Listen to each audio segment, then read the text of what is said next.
Just real quick, we're almost done with this. Arizona got stomped by Utah. Not unexpected. Not the Arizona team that they looked like last week, I didn't think. But Utah looked really good as well. And then finally, I don't know if this one's gone final or not. It was just about to. UCLA holding off Arizona State in the desert. So, Tim, welcome back. Tell us, how was the game? Well, the game that I watched was great. I left when we were up 20 points. So you missed the mess at the end. I missed all of the mess because I knew that Rick wasn't going to be here. So I tried to get back from the Coliseum to get to the show, assuming that we're not going to give up a quick touchdown, onside kick, and then another touchdown, and all of a sudden we're in a dogfight. So, yeah, it would have been my fault. We were talking about as we're leaving, all scenarios that the Cal could come back jokingly, and they literally almost came true. Yeah.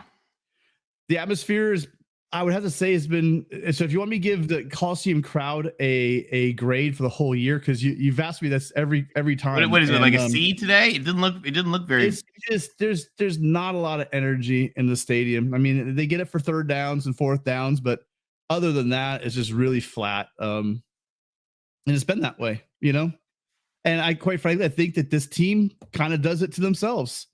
They just don't put teams away. They're kind of deflate people. People get pumped up and ready to go. Everyone's excited for the last touchdown. We went up 20. And then this team just does not know how to put teams away. And Sean Cody, on the way home, I heard him on the radio. He said this is becoming a thing for them. And he's absolutely right. It's become this thing that what the Trojans do is they just don't step on their throats. Do you know what I mean? They just don't go for that to put the team out. And they allow teams. And although Cal is absolutely struggling, possibly, I'd say probably the third worst team in our conference, they've got D1 athletes. And if you allow them to hang around, like Sean Cody said about the MO of this team, if you let them hang around, they can beat you.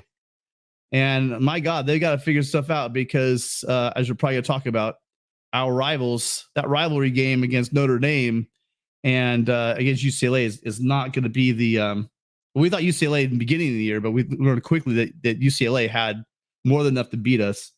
And then now coming up the way UCLA is playing with Charbonnet, Bobo, and DTR, geez, those guys Although they did exactly the same thing at ASU that we have done the last two games as well.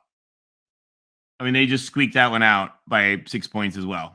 But we were at home. Well, no, actually, I think they go up. I think they pulled away. Yeah, I think they scored another touchdown. But did they just score in the last like 3 minutes? I don't know, guys. I was on the air with you. Yeah, we were at home for that game. They're on the road for that game. Yeah. No, I mean, I'm not gonna rip it apart.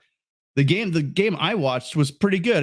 We can nitpick it, but Caleb had another solid performance. And although his numbers were great, the clunkiness of the offense, that's probably a topic we could talk about with the fans as well. Just seems like just for whatever reason, they're still doing that same thing I was talking about where they're getting behind schedule.